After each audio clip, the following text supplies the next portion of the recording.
Le sens des augmentations intercalaires n'est pas figé. C'est-à-dire que, classiquement, on réalise une augmentation intercalaire vers la droite lorsque celle-ci se dirige vers la droite, lorsque la pente se dirige vers la droite, et une augmentation intercalaire vers la gauche lorsque la pente se dirige vers la gauche.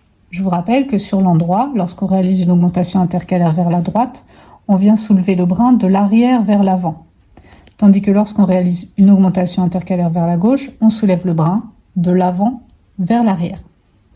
Il m'arrive dans certains patrons de contraster ces augmentations pour donner un effet esthétique différent. Ici, vous pouvez le voir en exemple, l'effet rendu n'est pas le même. J'ai réalisé pour la pente qui se dirige vers la droite, en réalité une augmentation qui est intercalaire vers la gauche. Hop, ça crée un petit design différent. Et j'ai réalisé ici, pour la pente qui se dirige à gauche, une augmentation qui est en réalité une augmentation qui se dirige vers la droite.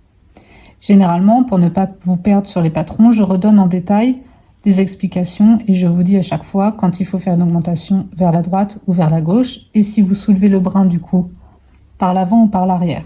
Ici, dans cette deuxième version, pour aller vers la droite, je soulève le brin par l'avant, alors que pour aller vers la gauche, je soulève le brin par l'arrière.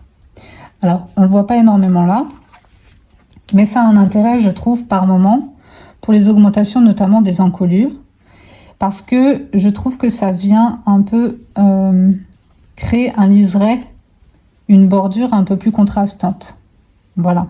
Donc là, en l'occurrence, vous voyez la pente aller vers la droite, mais j'ai réalisé des augmentations intercalaires vers la gauche. C'est ce qui fait en fait que ça crée un contraste.